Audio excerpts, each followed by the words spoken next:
성 12월 29일 2017년 9211 긴급전화로 특이한 전화가 걸려왔다.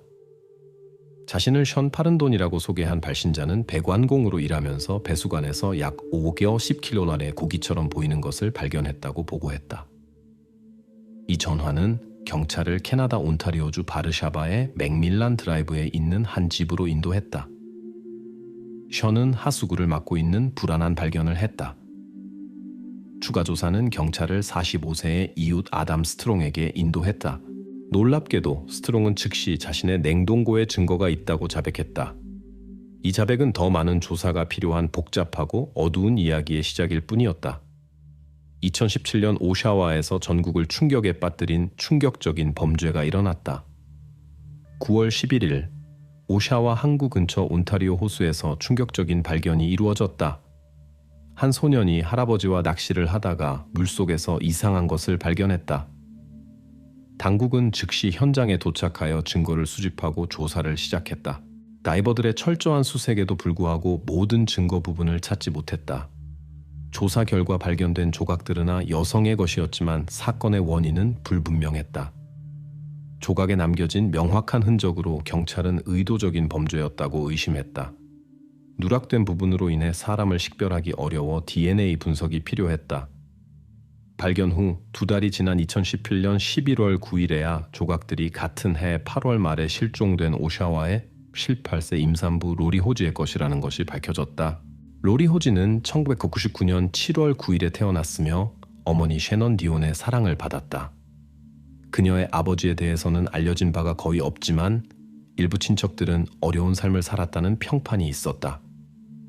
할아버지 버나드는 전 바이커 갱단원 복서로 오토바이 클럽의 창립자이자 국가회장으로 알려져 있었다. 로리의 삼촌 할리 역시 헬스 엔젤스라는 다른 오토바이 클럽의 활동적인 회원이었다. 이러한 가족 관계에도 불구하고 로리의 어린 시절은 비교적 평온했다. 그녀는 착하고 똑똑한 소녀로 묘사되었다. 어머니 외에도 로리는 데모이자 셰넌의 가장 친한 친구인 크리스티 이멜틱과도 매우 가까웠다. 어린 시절부터 로리는 좋은 학생이었으며 13세의 지역군대에서 올해의 생도라는 명예로운 칭호를 받았다. 그러나 고등학교 1학년 때 중독으로 이어진 나쁜 습관을 접하면서 그녀의 삶은 크게 바뀌었다. 이후 몇 년 동안 로리의 삶은 불안정해졌다. 위험한 관심사가 그녀의 삶에서 중요한 부분을 차지했다. 그녀는 중독을 극복하기 위해 필사적으로 노력했고 어머니를 더욱 걱정시키는 동료들의 나쁜 무리에 휘말렸다. 셰넌은 딸이 어려움을 극복할 수 있도록 도움을 주는 지원협회에 도움을 요청했다. 다행히도 2017년 초에 로리가 삶을 개선하기 위한 조치를 취하기 시작했을 때 그들의 노력은 성공적이었다. 그녀는 일자리를 찾고 학교로 돌아갔으며 남자친구 토니와 함께 살면서 안정을 찾았다. 과거의 어려움에도 불구하고 로리는 삶을 바꾸고 자신을 위한 더 나은 길을 찾기로 결심했다. 2017년 8월, 로리는 어머니에게 임신했다고 알렸다. 그녀는 아이를 키우고 싶어 했고 셰넌은 그녀를 지지했다. 그러나 어머니는 로리가 다시 옛 중독으로 돌아갔다는 사실을 몰랐다. 8월 28일, 로리는 쇼핑센터 근처에서 크리스토퍼 케인 경찰관을 만났다.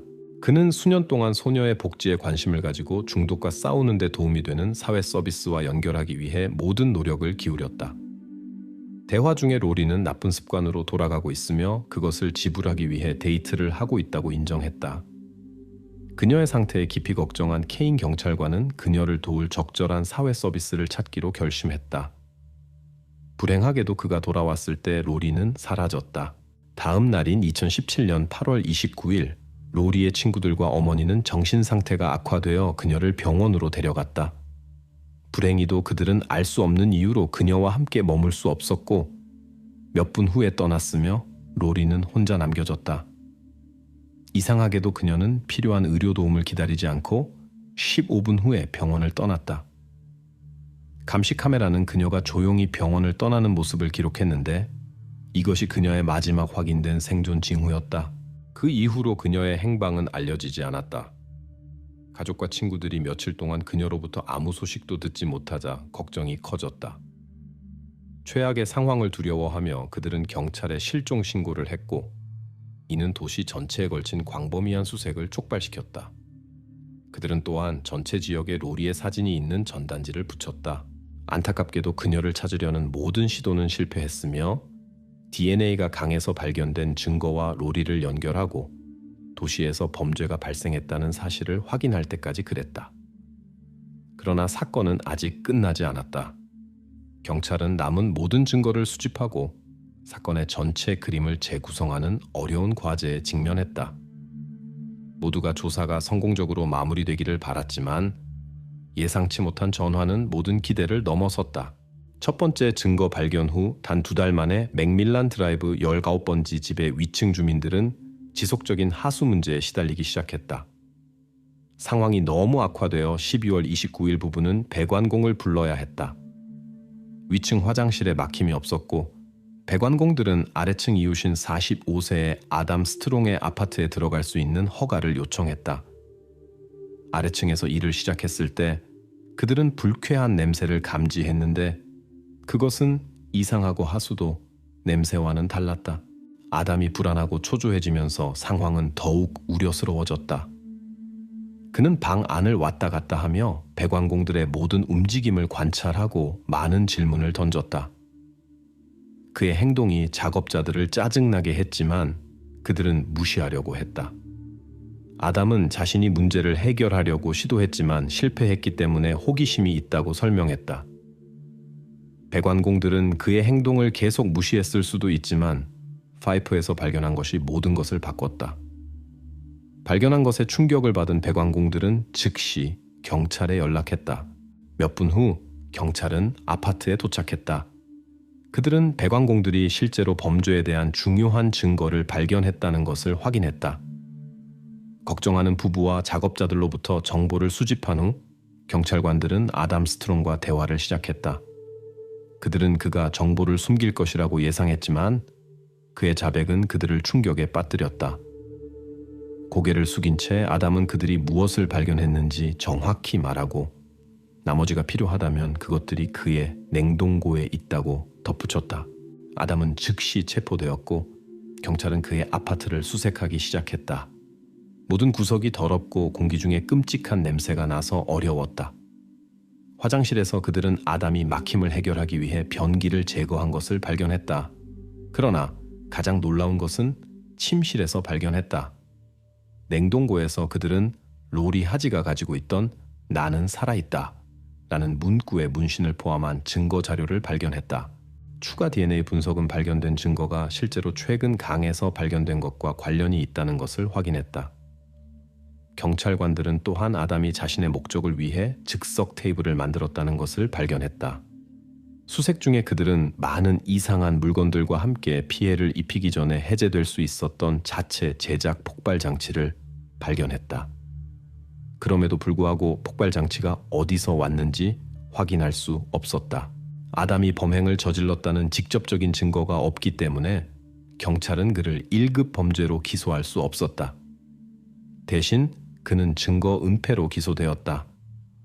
수사관들은 이 45세 남자의 삶을 더 자세히 조사하기로 결정했다. 그에 대해 알려진 것은 거의 없었지만 그는 2007년 초에 맥밀란의 임대 아파트로 이사했다. 아담은 오샤와의 영화 세트에서 경비원으로, 그리고 아약스의 2개의 다른 주유소에서 직원으로 여러 해 동안 일했다. 아담 스트롱을 알았던 사람들은 그를 자신이 실제보다 더 똑똑하다고 생각하는 이상하고 지저분한 성격의 사람으로 묘사했다. 그는 끝없는 대화를 하는 경향이 있었고 언제 멈춰야 할지 몰랐다. 그의 전 여자친구 중 한 명, 이름은 언급되지 않음은 그를 폭력적이고 통제적인 사람으로 묘사했다. 그녀의 증언 덕분에 그의 정신 상태에 대한 귀중한 통찰력을 얻고 그의 아파트의 어둡고 불안한 세계에 빛을 비출 수 있었다. 그러나 이 정보는 그를 1급 범죄로 기소하기에 충분하지 않았다. 따라서 수사관들은 자백을 얻는 데 집중했다. 2017년 12월 30일 이른 아침 중범죄 부서의 데런 쇼트와 헤르마나 다리가 수사관은 아담 스트롱과 신문을 진행했다. 이 시점에서 그는 이미 변호사와 접촉했다. 수사관들은 이것이 그들의 유일한 기회임을 알았다. 다음 날 그의 보석 심리가 예정되어 있었다. 그 후에는 법원 명령 없이는 그를 더 이상 신문할 수 없었다. 그들은 아직 가능한 동안 스트롱으로부터 중요한 정보를 얻어야 했다. 신문을 시작할 때 그들은 무엇을 기대해야 할지 몰랐다. 적어도 그들은 아담이 마침내 체포되었기 때문에 긴장할 것이라고 생각했다. 그러나 그는 침착하고 차분하게, 그리고 가장 중요하게는 상황에 무관심한 태도를 유지했다. 가장 큰 어려움은 로리 하쉬에 대한 정보를 얻는 것이었다.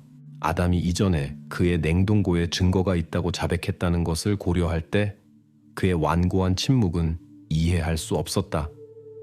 시간이 제한적임을 알고 수사관들은 전술을 바꾸기로 결정했다. 그들은 아담이 적어도 로리와 그녀의 가족에 대한 양심이나 동정심의 불꽃을 보여줄 것을 희망하며 그의 감정에 호소하려고 노력했다.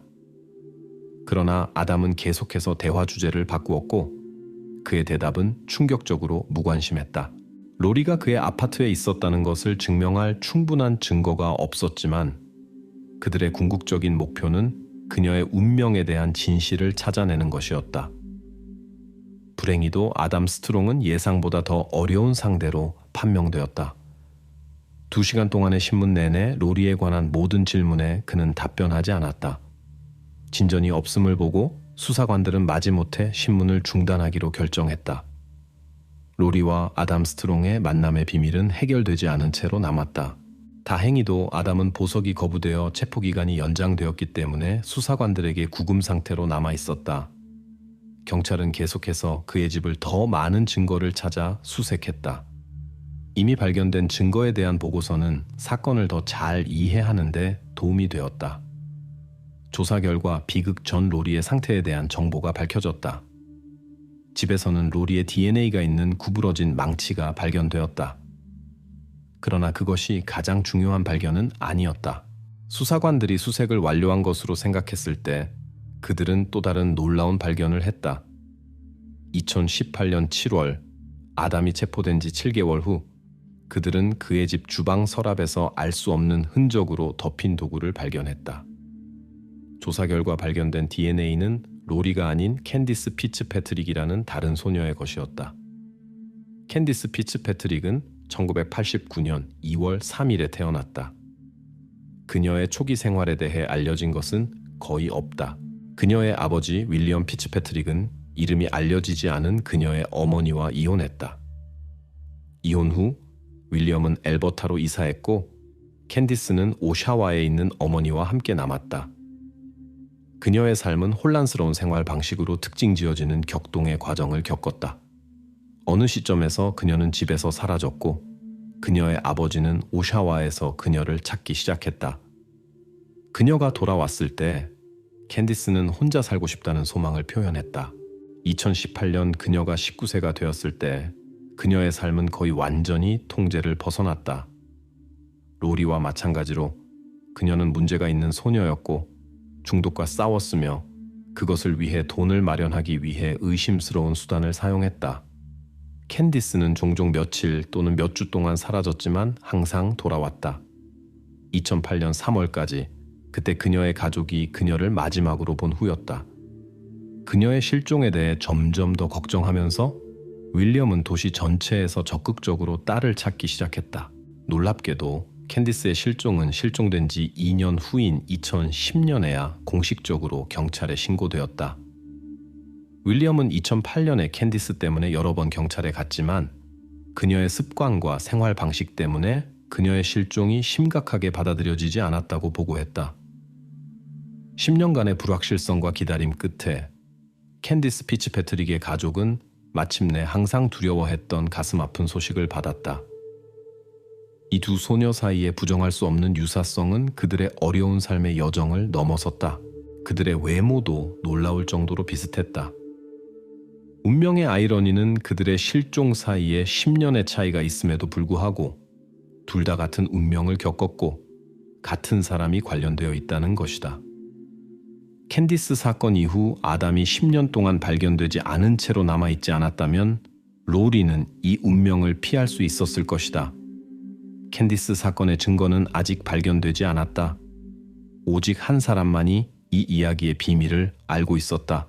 수사관들은 검사들을 설득하여 아담 스트롱에 대한 원래 혐의를 취하하도록 했다. 대신 그는 로리와 캔디스 피츠패트릭 모두에 대한 1급 자본 범죄로 기소되었다. 이것은 수사관들에게 아담을 다시 신문할 기회를 주었다.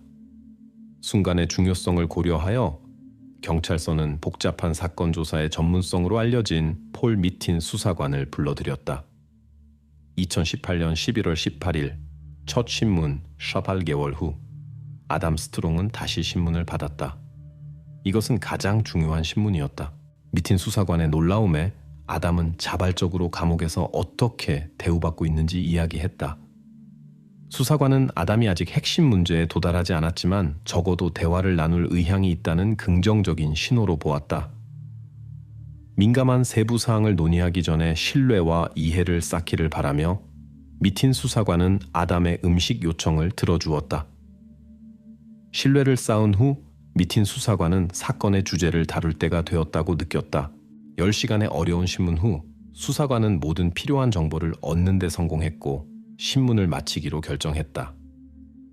2012년 9월 28일 캔디스의 실종 12년 후와 로리의 실종 3년 후 아담 스트롱은 두 혐의 모두에 대해 재판을 받았다.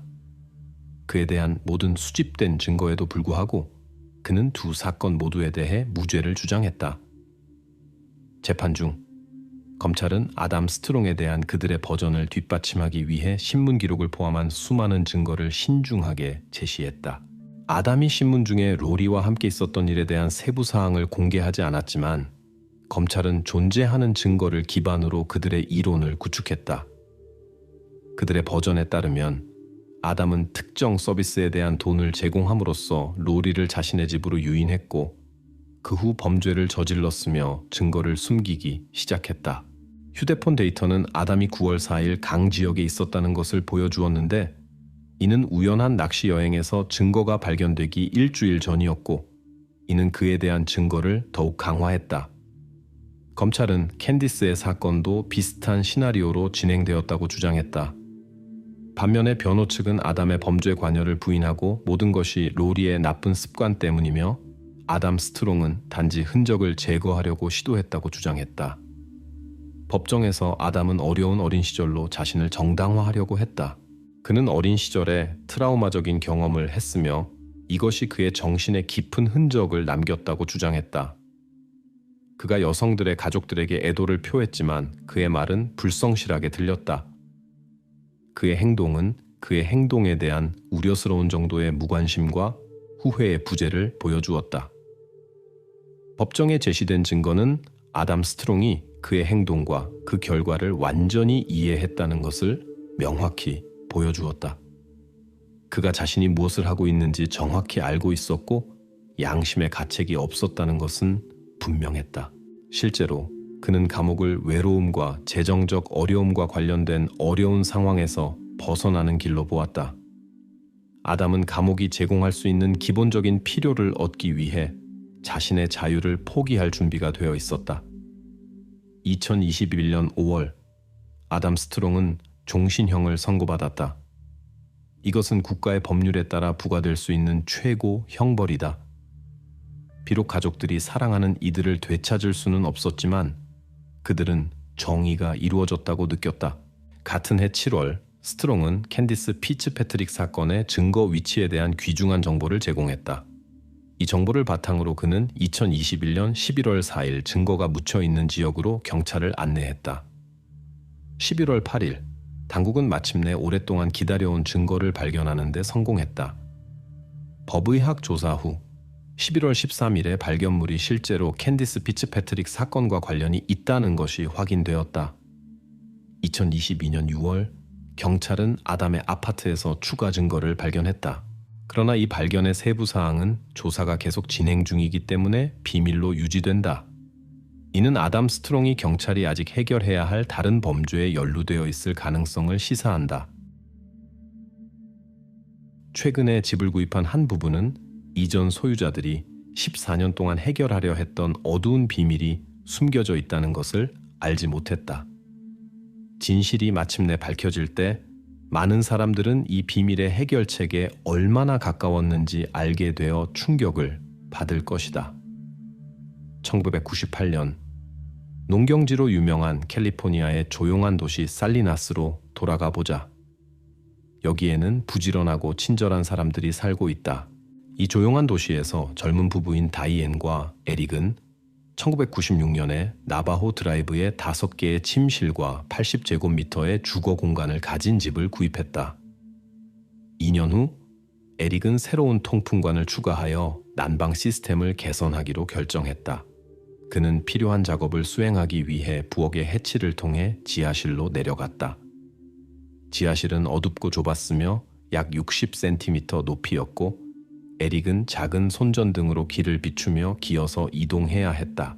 손전등 빛이 중앙 통로를 비출 때 에릭은 바닥에서 튀어나온 신발을 본 것 같았는데 발가락이 위를 향하고 있었다. 이 어둡고 먼지가 많은 공간에서는 쉽게 착각할 수 있었다.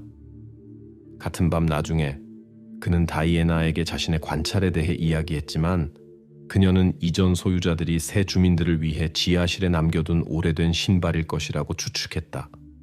부부는 이 생각에 웃었고 곧 이상한 발견을 잊어버렸다. 2주 후 다이아에는 우편함에서 새 세입자들에게 보내는 편지를 발견했는데 1984년에 실종된 16세 크리스토퍼 드누아에 대한 정보가 담겨 있었다. 편지에는 소년에 대한 설명을 포함한 몇 가지 세부 사항이 기재되어 있었다. 마지막 문장에는 누군가 그를 보게 되면 경찰이나 그의 가족에게 연락해달라는 요청이 있었다. 1998년 1월 14일 다이앤의 여동생이 방문하여 지하실의 신발과 14년 전에 실종된 소년에 대한 이상한 이야기를 듣게 되었다. 그녀는 지하실로 내려가 주인들에게 그것이 단지 장난이라고 설득하기로 결심했다. 그녀는 부엌의 해치를 통해 내려가 에릭이 신발을 본 곳으로 기어가 그것을 꺼내려고 했다. 신발을 당겼을 때 그녀는 그것이 장난이 아니라는 것을 깨달았다. 부부는 즉시 경찰에 연락하여 무서운 발견을 신고했다. 경찰관들이 도착했을 때 그들은 편지와 지하실에서의 발견에 대한 이야기를 들었다. 처음에는 장난일 거라고 생각했지만 흥분한 주인들이 모든 것을 확인하도록 설득했다. 수색 중에 그들은 지하실 깊숙한 곳에 묻혀있지 않은 미확인 증거를 발견했다. 경찰 범죄과의 수사관들이 현장에 도착했다. 경찰은 소유자들로부터 몇몇 바닥판과 하부 바닥을 제거하여 발견 장소를 더 잘 조사할 수 있는 허가를 받았다. 그 과정에서 그들은 시간에 거의 영향을 받지 않은 잘 보존된 증거를 발견했다. 수사관들은 신원과 사건 상황을 밝히기 위해 법의학 인류학자를 불렀다. 인류학자들은 집 아래에서 발견된 증거가 남성의 것이고 상당히 오랫동안 그곳에 있었다는 것을 발견했다. 증거는 바닥 아래에 시원하고 건조한 조건 덕분에 잘 보존되었으며 이는 냄새가 전혀 없는 이유를 설명한다. 이러한 상태에 도달하기 위해서는 5년에서 50년이 지났을 수 있다. 전문가들은 더 많은 증거를 찾기 위해 흙과 모래를 채로 쳐서 조심스럽게 발견물을 발굴했다. 그들은 열쇠고리와 라이터, 그리고 38구경 탄피를 발견했다. 증거를 수집한 후 이것들은 정확한 분석을 위해 실험실로 보내졌다. 실험실에서 그들은 그 남자가 약 16세이고 키가 약 160cm라는 것을 확인했다. 발견된 탄피를 통해 사건에 대한 추가 정보가 알려졌다. 분석이 완료된 후 인류학자는 경찰에 결과를 보고했다. 수사관들은 범죄를 조사해야 한다는 것을 깨달았다. 첫 번째 단계는 남자의 신원을 확인하는 것이었다. 새 집 주인이 남긴 편지를 발견한 후 수사관들은 경찰 기록 보관소로 향했다. 실종자 파일에서 그들은 1984년으로 날짜가 표시된 나바오 거리집의 이전 소유자의 진술을 발견했다. 실종자는 16세의 크리스토퍼 아일린 드누아였으며 키는 약 160cm에 체중은 약 80kg이었다. 그는 마지막으로 1984년 1월 13일에 목격되었고 다음 날 그의 어머니 데일이 실종 신고를 했다. 크리스토퍼의 외형 설명은 발견된 증거를 조사한 후 법의학 인류학자의 결과와 일치했다. 수사에 참여한 수사관들은 1980년대 초에 크리스토퍼를 치료한 치과 의사를 찾을 수 있었다. 다행히도 환자의 치과 기록이 의사의 기록 보관소에 보존되어 있었다. 치과 의사는 이 기록을 인류학자가 증거 분석 중에 찍은 엑스레이와 비교하여 일치함을 확인했다. 그는 또한 1980년대 초에 사용된 유형에 해당하는 아래턱에 부착된 브레이스를 발견했다. 이렇게 해서 크리스토퍼 드 누아의 신원을 최종적으로 확인할 수 있었다. 1983년 친구들에게 크리스로 더 잘 알려진 크리스토퍼 드 누아에게 도전으로 가득 찬 새로운 삶의 장이 시작되었다. 그의 부모인 마이크와 데일 드 누아는 크리스가 초등학교에 다닐 때 이혼했다. 청소년기에 그는 양쪽 부모가 재혼하면서 더 많은 변화에 직면해야 했다. 크리스의 어머니 데일은 잭슨 빌라드와 결혼했고 가족은 나바오 드라이브의 집으로 살리나스시로 이사했다. 크리스 동생 셰리, 어머니와 새 남편이 이 집으로 이사했다. 새 학교에서 크리스는 축구팀에 가입했는데 이는 그에게 적응하는 중요한 방법이었다. 한편 크리스와 셰리는 어머니의 보살핌에도 불구하고 생부 마이클과 그의 새 아내와 좋은 관계를 유지했다. 그러나 잭슨 빌라드의 집으로 이사한 후 상황이 더 복잡해졌다. 잭슨은 모든 가족 구성원에게 엄격한 규칙을 시행했고 누군가 이를 어기면 빨리 화를 냈다. 정해진 규칙에 종종 동의하지 않았던 크리스는 갈등을 일으키며 의붓아버지와 다투었다. 이러한 긴장된 관계는 데일이 잭슨에게 두 아이를 낳으면서 더욱 악화되었다. 잭슨은 자신의 규칙을 강요하려고 함으로써 크리스를 더 강하게 통제하려고 했다. 그는 아이들이 이를 불공정하고 근거 없다고 느꼈음에도 불구하고 아내의 아이들이 그의 요구에 완전히 복종해야 한다고 생각했다. 잭슨이 크리스와 셰리 삶의 모든 측면에 자신의 규칙을 적용하려고 시도하면서 추가적인 어려움이 발생했다. 이는 공부와 집안일뿐만 아니라 여가 시간에도 영향을 미쳐 청소년들의 저항을 더욱 강화시켰다. 크리스는 점점 소외감을 느끼고 행동에 제한을 받았다. 그는 가족 내 새로운 갈등을 일으키며 독립성을 표현할 방법을 찾기 시작했다. 결국 집에서의 상황이 너무 긴장되어 크리스는 어머니가 그를 보내기 꺼려 했음에도 불구하고 친부에게로 이사하는 가능성을 고려하기 시작했다. 그러나 이것은 그가 이 시기에 직면해야 했던 많은 도전 중 하나일 뿐이었다. 크리스의 여동생 셰리는 의붓아버지가 도입한 엄격한 일과에 점차 적응했다. 크리스는 처음에 어머니에게 불평했지만 그녀는 남편을 지지하고 아들의 불만에 귀를 기울이지 않았다. 결과적으로 소녀는 의붓아버지의 규칙을 완전히 무시하기 시작했다. 이로 인해 크리스와 의붓아버지 사이에 잦은 다툼이 발생했고 어머니 데일은 이러한 갈등에서 어느 쪽도 선택할 수 없었다.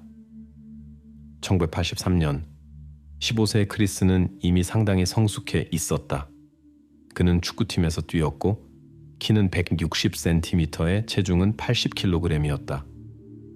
크리스가 자신을 방어할 수 있고 의붓아버지가 영향력을 잃기 시작하면서 집안 분위기는 긴장되었다. 크리스는 갈등으로 인해 종종 집을 떠났으며 어머니와 의붓아버지와 사는 것과 친부와 지내는 것 사이에서 갈등했다. 아버지와 함께 있을 때 크리스는 항상 꿈꿔왔던 자유와 금지의 부재를 즐겼다. 그러나 자유로운 생활 방식은 학교 성적에 부정적인 영향을 미쳤다. 어머니는 그가 집으로 돌아올 것을 주장했다. 돌아온 후 크리스는 의붓아버지의 규칙에 더욱 저항했다. 그는 나쁜 습관을 발전시켰고 때때로 학교를 빼먹었다. 이는 의붓아버지를 더욱 화나게 했고 그는 크리스의 불편함과 불행을 더할 뿐인 더 엄격한 규칙을 설정하려고 시도했다. 1983년 가을과 겨울, 크리스의 사회생활은 의붓아버지와의 지속적인 갈등에도 불구하고 개선되기 시작했다. 그는 북 솔리노스에서 친구들을 찾았고 축구팀에서도 동료들을 찾았다. 가장 중요한 사건은 칼로타 데이비스와의 관계 시작이었다.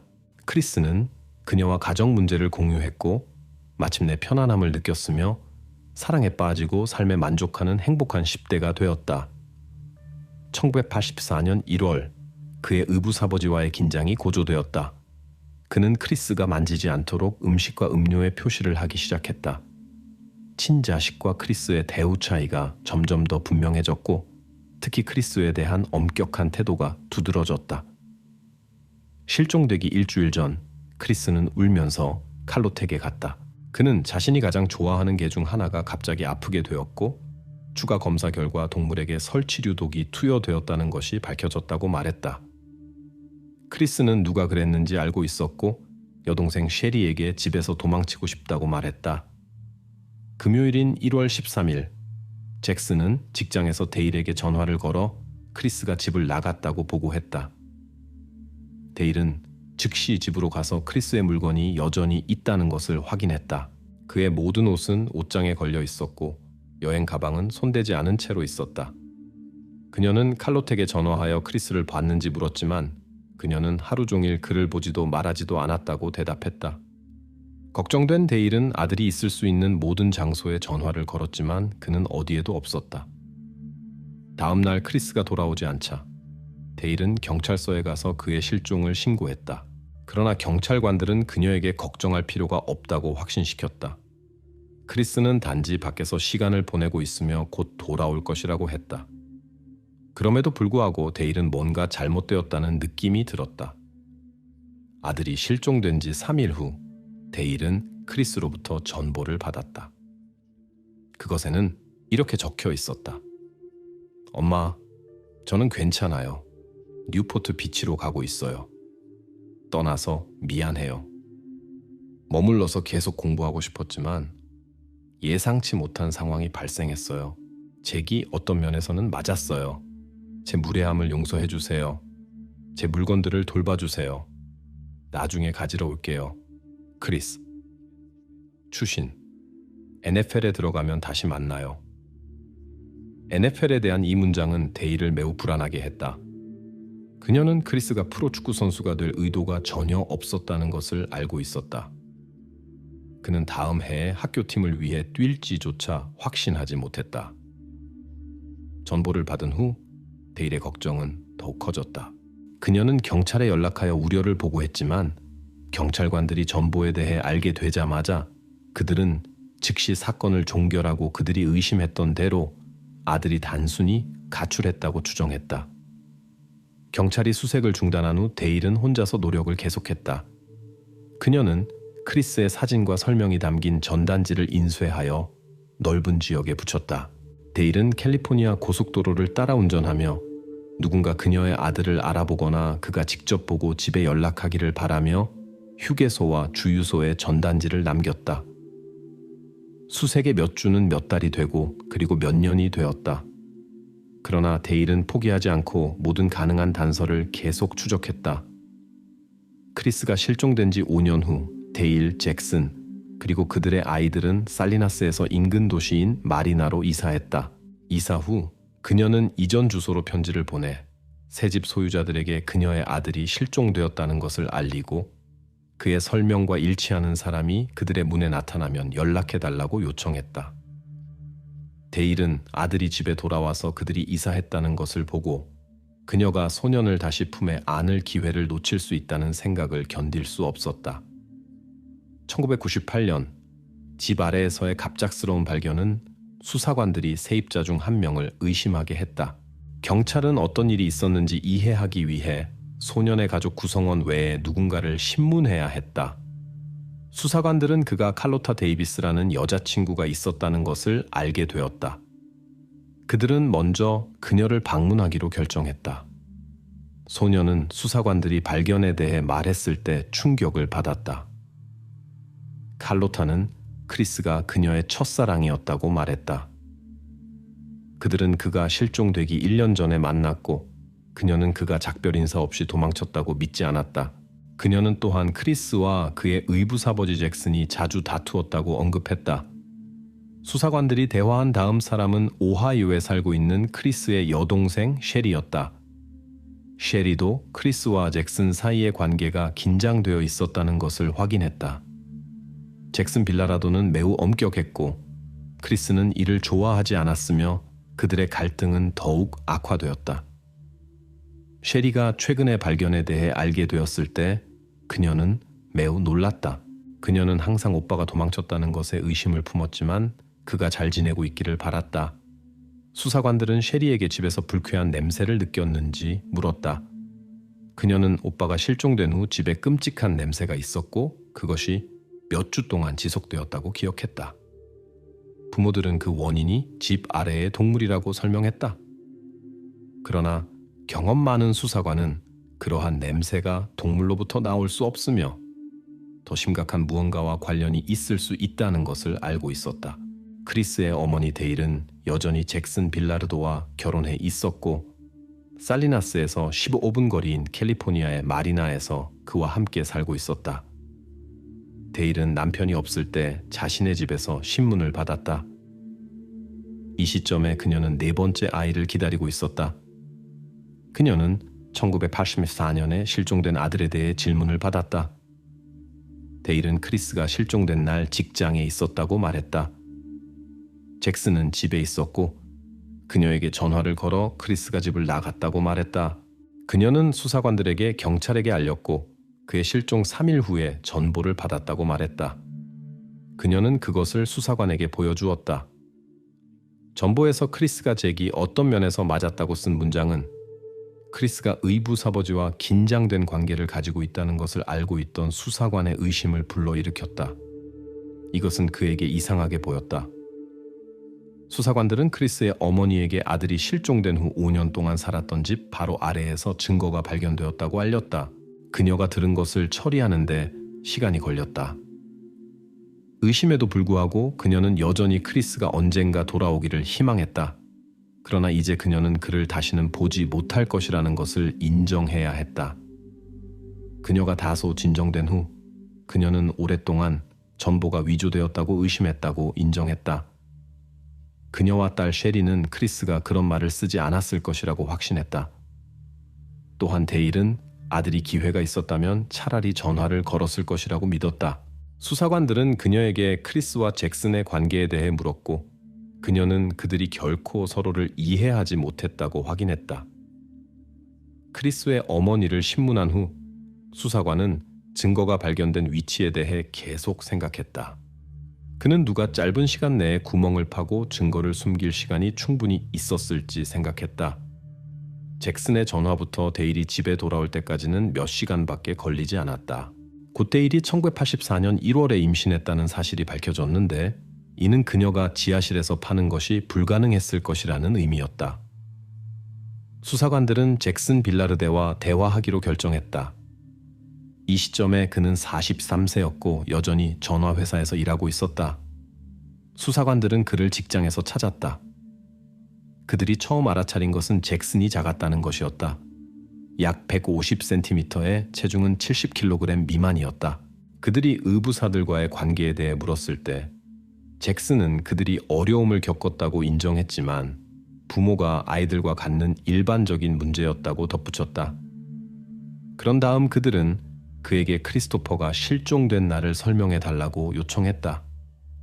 잭슨은 금요일인 13일에 정거부터 저녁 8시까지 일했고 집에 돌아왔을 때 아내가 크리스가 도망쳤다고 말했다. 이는 데일의 말과 모순되었다. 수사관들은 그 남자에게 테네시의 이전 집 아래에서 최근 발견된 것에 대해 알렸다.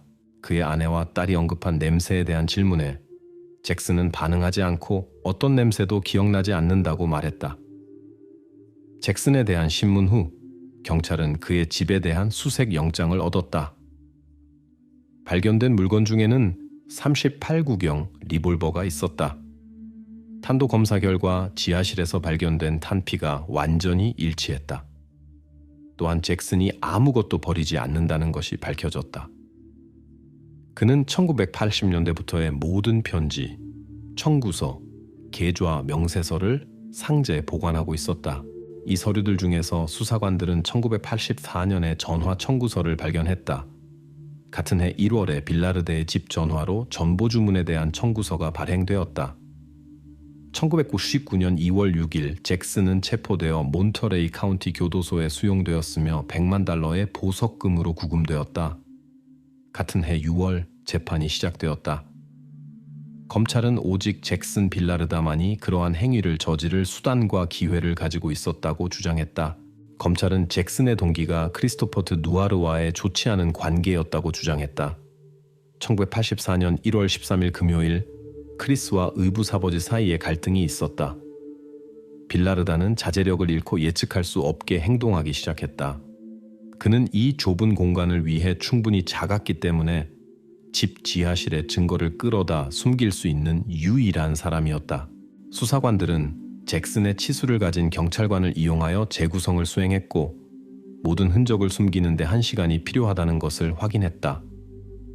잭슨은 집에 접근할 수 있었을 뿐만 아니라 모든 가족 구성원의 일정도 알고 있었기 때문에 발견되지 않도록 증거를 숨기는 시간을 계획할 수 있었다. 크리스의 어머니 데일은 아들의 귀환을 바라며 실종된 아들에 대한 전단지를 배포하는 데 많은 시간을 보냈다. 이 기간 동안 잭슨은 아내가 수색에 많은 시간을 보내는 것에 짜증을 냈고 자신은 도움을 주기 위해 아무것도 하지 않았다. 크리스의 어머니와 여동생이 불쾌한 냄새에 대해 불평했을 때 잭슨은 집에 냄새가 나지 않는다고 주장했다. 그의 관여에 대한 마지막 증거는 크리스가 도망쳤다고 모두를 설득하기 위해 그가 보낸 전보였다. 2000년 2월 체포된 지 1년 후 잭슨 빌라르다는 유죄 판결을 받고 17년의 징역형을 선고받았다. 테네시주 이츠라는 작은 마을에서 1992년 8월 7일 충격적인 사건이 발생했다. 한 사랑스러운 여성이 자신의 집에서 납치되었다. 주민들에게는 큰 충격이었고 여성의 가족은 깊은 슬픔에 빠졌다.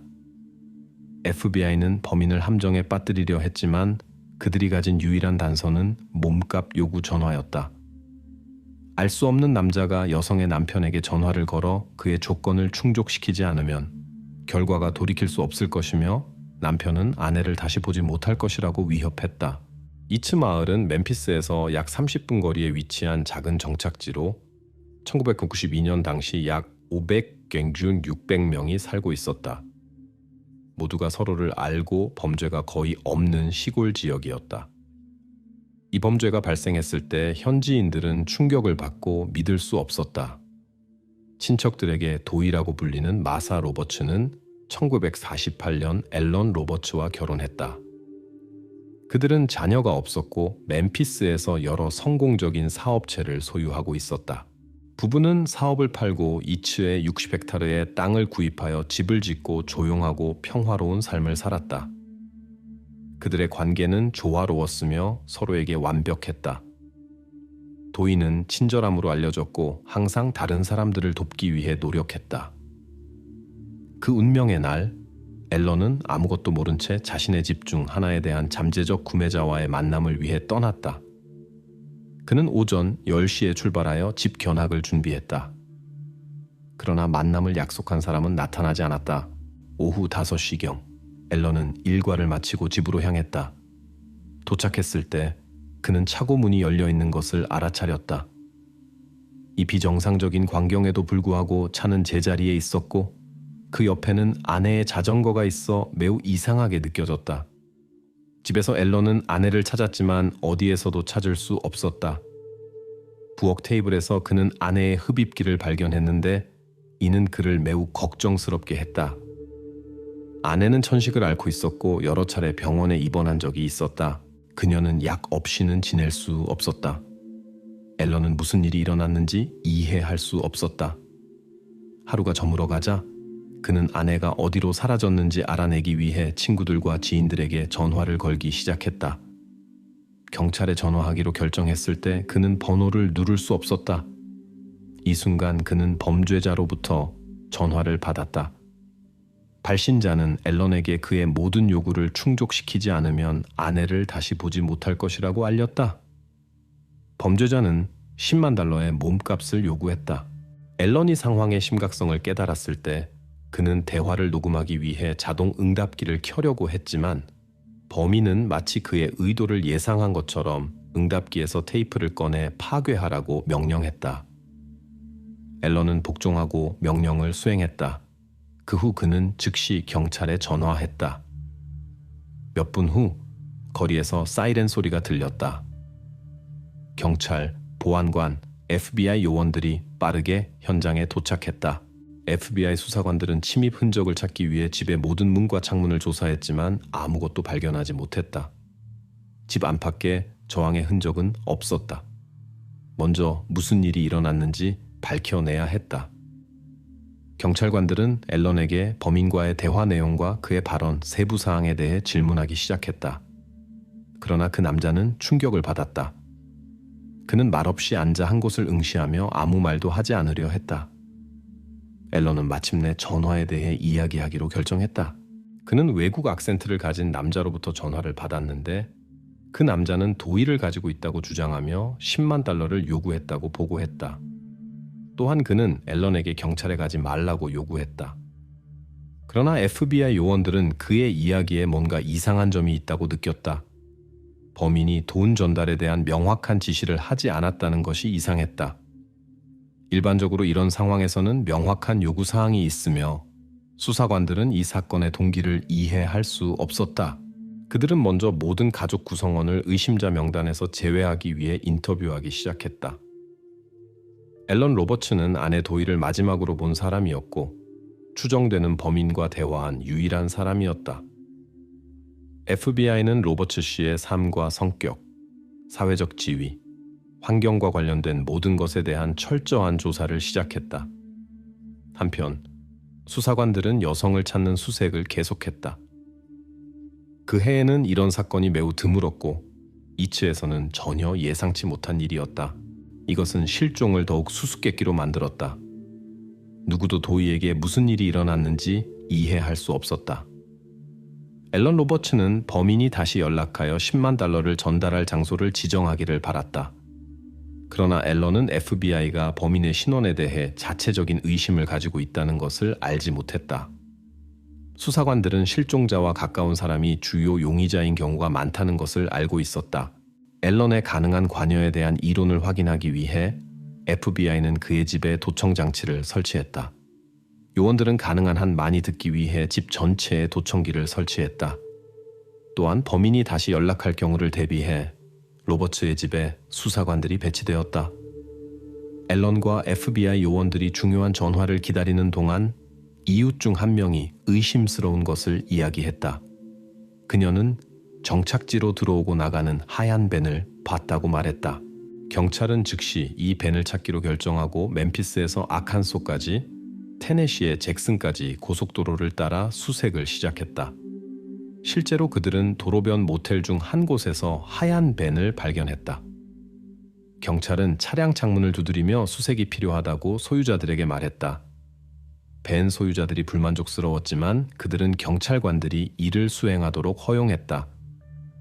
지역 주민이 아니라 단지 길을 잃은 여행자들이었던 것으로 밝혀졌다. 그들은 이츠에 있었다고 인정했지만 이는 잘못된 단서였다. 도이를 집으로 데려오는 데 도움이 될 것이라고 희망했기 때문에 모두 실망했다. 한편 경찰은 헬리콥터와 지상팀 모두를 사용하여 로버츠의 집 주변 지역을 계속 수색했다. 그러나 그들의 노력은 성과가 없었다. 다음 날 FBI 요원들은 사건 당시 그가 어디에 있었는지 알아내기 위해 앨런 로버츠를 다시 신문했다. 그가 일을 나갔을 때 아침에 도이를 마지막으로 본 사람이라는 사실이 밝혀지면서 그에 대한 의심이 커졌다. 앨런은 사건 전날 인디앤에서 온 샘 와그너라는 사람이 로버츠의 집과 땅을 구입하고 싶다고 전화했다고 보고했다. 도이는 그 남자가 강한 악센트를 가지고 있고 말을 잘 하지 못했다고 언급했다. 이것은 범인과 잠재적 구매자 모두 강한 악센트를 가지고 있었기 때문에 수사관들에게 새로운 단서가 되었다. FBI는 그의 신원과 가능한 모든 세부 정보를 알아내기 위해 인디애나의 샘 와그너에 대한 조사를 시작했다. 그러나 곧 샘 와그너가 가상의 이름이라는 사실이 밝혀졌다. 인디앤에서는 부동산 구매에 관심이 있는 이 이름을 가진 사람을 찾을 수 없었다. 그는 마치 유령 같았다. 결국 앨런에 대한 의심은 더욱 커졌다. 며칠이 지났고 범인과의 연락은 이루어지지 않았다. 그때 그 남자는 더 이상 기다리지 않기로 결정했다. 화요일에 앨런은 몸값을 전달하기 위해 연락해달라고 범인에게 요청하는 성명을 발표했다. 3일 후 응답을 받지 못한 채 그는 보상금을 제공했다. FBI의 반대에도 불구하고 앨런은 기자회견을 열고 도의를 돌려보내는 사람에게 $10,000를 지불할 준비가 되어 있다고 선언했다. 부유한 로버츠는 이 상당한 금액을 제공할 여유가 있었다. 그는 돈이 사람들로 하여금 아내의 행방에 대한 정보를 공개하도록 유도하기를 바랐다. 시간이 지났지만 아무 일도 일어나지 않았다. FBI 요원들은 로버츠의 집에 며칠 동안 머물렀다. 범인이 전화하지 않았기 때문에 새로운 단서가 없었다. 그들은 로버츠 씨와 다른 사람들로부터 떨어진 곳에서 수사 과정을 논의하기 위해 본부를 설립한 이츠의 빈 집으로 이동했다. 모든 것이 앨런이 주요 용의자임을 시사했지만 전화가 다시 울리자 상황이 바뀌었다. 10월 초 어느 저녁 앨런은 전화를 받았다. 발신자는 강한 악센트로 말하며 앨런에게 그가 지정한 공중전화를 찾으라고 요구했다. 앨런은 즉시 그곳으로 향해 전화를 받았다. 전화선 반대편의 목소리는 현금으로 $185,000를 요구했다.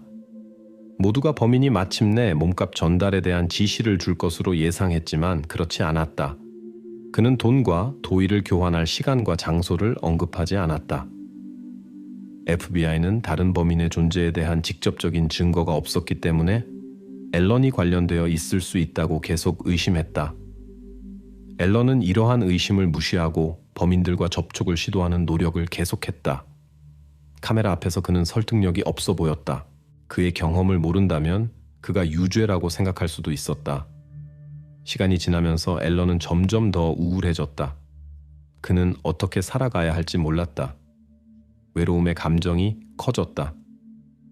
결국 앨런은 사교가 필요하다고 결정하고 여성들을 저녁 식사와 영화에 초대하기 시작했고 그들과 춤을 추러 갔다. 이는 교회 공동체에서 가십의 물결을 일으켰다. 많은 여성들, 특히 교구에서는 그의 행동이 부적절하다고 생각했다. 그가 다른 여성들을 만나고 도의와의 결혼을 심각하게 생각하지 않았을 수 있다는 소문이 있었다. 소수의 친한 친구들과 친척들만이 고립되지 않고 사람들과 계속 접촉하기로 한 그의 결정을 지지했다. 앨런은 자신이 캐서롤 클럽이라고 부르는 것을 만들었다. 이 클럽에는 도의가 없는 동안 그를 지원하기 위해 진심으로 그를 돌보고 음식을 가져오는 여성들이 포함되었다. 그의 집 앞에는 그를 위로하고 싶어 하는 사람들의 긴 줄이 형성되었다. 여성들은 그의 상태를 보고 앨런에게 먹이려고 했다. 그러나 많은 주민들은 잡담을 시작하고 다양한 추측을 하기 시작했다. 그의 행동과 행위는 지역사회에서 대화의 주제가 되었다. 앨런의 사회 활동은 그를 점점 더 의심했지만 직접적인 대결을 감행하지는 않았던 FBI의 관심을 끌었다. 1993년 겨울, 이체어의 여러 사람들이 강한 악센트를 가진 누군가로부터 연락을 받았다고 보고했다. 그들 중에는 도의의 친구인 말린다 랭커스터가 있었다. 그녀는 FBI에 접근하여 도의를 대신하여 메시지를 전달하고 싶다고 설명했다. 말린다는 범인들에게 그 사람이 더 이상 앨런 로버트슨과 접촉하고 싶지 않을 수 있다는 희망으로 몸값을 어디에 전달해야 하는지 알려주겠다고 제안했다. 그녀는 그에게 도의가 어디에 있는지 말하면 돈이 전달될 것이라고 설득하려고 했다. 그러나 발신자는 돈으로 무엇을 해야 하는지에 대한 명확한 지시를 주지 않았다. 곧 다른 마을 주민들도 비슷한 전화를 받기 시작했다. 이 전화에서는 앨런이 아내의 운명에 관심이 없고 돈에만 관심이 있다고 주장했다. FBI는 신비한 발신자보다 여성과 대화하는 것을 선호한다고 말했다. 그들은 그가 그녀의 목소리를 인식할 수 있는 누군가와 대화할 기회를 주기를 원했다. 그러나 발신자는 정확한 지시를 주지 않았고 도의를 언제 풀어줄 것인지 말하지 않았다. 이츠 주민들은 계속되는 전화로 인해 걱정했다. 누군가가 저녁에 편안하게 TV를 보고 있는데 갑자기 전화가 울리는 상황을 상상해 보세요. 전화선 반대편에 낯선 사람이 로버츠 씨가 범죄 요소를 고용했다고 비난합니다. 이 사람은 앨런이 몸값을 지불하기를 거부했기 때문에 지역교회의 일부 회원들이 로버츠 부인을 위한 몸값을 모으기로 결정했다고 주장했다. 앨런이 지불하기를 거부했다는 메시지와 함께 전화가 주민들에게 도착하자 그들은 사건에 대한 그의 가능한 관여에 대해 이야기하기 시작했다. 앨런의 충실한 지지자였던 교회 지도자 찰스 로드조차도 의심하기 시작했다. 그는 로버츠 씨와 그의 아내가 관계 문제를 겪고 있었고 로버츠가 다른 여성들에게 관심을 보였다고 언급했다. FBI는 앨런에 대해 즉시 행동에 나섰다. 그는 같은 질문에 대해 항상 같은 대답을 하며 몇 시간 동안 신문을 받았다. 앨런은 자신이 무슨 일이 일어나고 있는지 이해하지 못했다고 고백했다. 어느 날 FBI는 그가 쓰레기를 태우던 장소로 굴착기를 가져와 무언가를 찾기를 바라며 거대한 구멍을 팠다. 그러나 그들은 쓰레기만 발견했다. 경찰은 도이의 실종에 대한 앨런의 관여를 증명할 수 없었지만 지역사회에서는 그가 유죄였다. 모두가 앨런이었다고 가정했고 그의 가족은 어려움을 겪었다. 앨런은 점점 더 깊은 우울증에 빠졌고 이는 그의 친척들을 걱정시켰다. 어느 날 그는 조카에게 얼마나 더 이 상황을 견딜 수 있을지 모르겠다고 말했다. 그는 거의 힘이 남아있지 않았고 일을 끝내고 싶었다. 그가 어떻게 할 것인지 말하지 않았지만 그의 조카는 부적절한 목적으로 사용될 수 있는 물건들을 집에서 가져갔다. 1993년 3월 4일 범인은 놀랍게도 지역 뉴스 방송국에 전화를 걸었다. 전화를 받은 기자는 스피커폰으로 전환하고 책상에 있는 녹음기로 대화를 녹음하기 시작했다. 발신자는 로버츠의 아내가 더 이상 없으며 아무도 그녀를 다시 보지 못할 것이라고 말했다. 기자는 수사에 도움이 될 수 있는 배경 소음을 듣기를 바라며 대화를 연장하려고 노력했다. 그러나 전화선 반대편의 사람은 도이 로버츠를 도울 수 없다고만 반복했다. 그러자 기자는 어떻게 그것을 확신할 수 있는지 그리고 그녀가 어디 있는지 물었다. 질문에 화가 난 범인은 욕을 하며 자신이 말하고 싶다고 하면서 갑자기 전화를 끊었다. 다음 날 그는 다시 전화를 걸어 도이가 살아있다고 주장하며 자신의 이야기를 완전히 바꿨다. 대화 중에 기자는 돈을 어디로 가져가야 하는지 물었고 수사 과정에서 처음으로 만남의 날짜와 장소가 지정되었다. 돈은 도시의 큰 쇼핑센터 중 한 곳에서 전달되어야 했으며 범인은 앨런이 직접 해야 한다고 주장했다. 앨런은 혼자 가기를 원하지 않아 조카를 데려갔다. 그들은 센터 앞 주차장으로 운전해 기다리기 시작했다. 동시에 위장 수사관들도 주차장에 있었고 모든 차량의 번호판을 기록했다. 중요한 순간이었지만 범인은 나타나지 않았다. 다음으로 메시지를 받은 사람은 로버츠의 이웃인 찰스 로드였다. 이번에는 누군가가 도이의 경우를 자백하는 편지를 받았다. 찰스는 편지가 정기적으로 도착한다고 주장했기 때문에 경찰은 편지를 가져오는 사람을 추적하기 위해 우편함 반대편 셋집에 감시 카메라를 설치했다. 그러나 의심스러운 사람이 우편함에 도달할 때마다 카메라는 작동을 멈추고 녹화되지 않았다. 경찰관들은 용의자의 신원을 확인할 기회를 놓쳐 실망했다. 1993년 여름 도이의 가족 중 일부가 이 사건 뒤에 누가 있는지 알아내려고 모였다. 여성의 조카인 윌리엄 파월과 레리 녹스는 FBI와 경찰이 그들에게 정보를 제공하지 않는다는 사실에 화가 나서 자신들의 조사를 시작했다. 그들은 한 사람을 의심했고 그를 함정에 빠뜨리기 위한 계획을 세웠다. 형제들은 의심스러운 사람에게 그들 셋만 알고 있는 전화번호를 주었다. 그들은 의심스러운 사람이 이 번호로 전화를 걸 것인지 확인하고 싶었다. 그것은 전화번호부에 등재되지 않은 형제 중 한 명의 번호였다. 다음 날, 이 등록되지 않은 번호로 전화가 왔다. 녹스 형제들은 자신들이 올바른 사람을 찾았다고 생각하고 돈을 전달하기 위해 모텔에서 만남을 약속했다. 그들은 침대 위에 돈 다발을 놓고 시트로 덮은 다음 기다렸다. 45분 후 문을 두드리는 소리가 들렸다. 찰스 로드였다.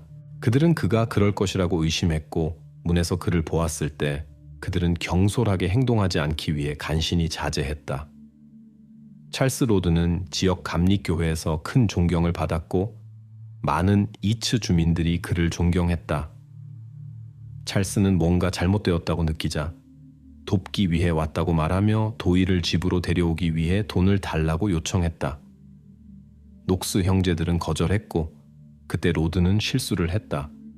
전화로 그들은 모텔방에 누가 있어야 하는지에 대한 명확한 지시를 받았다.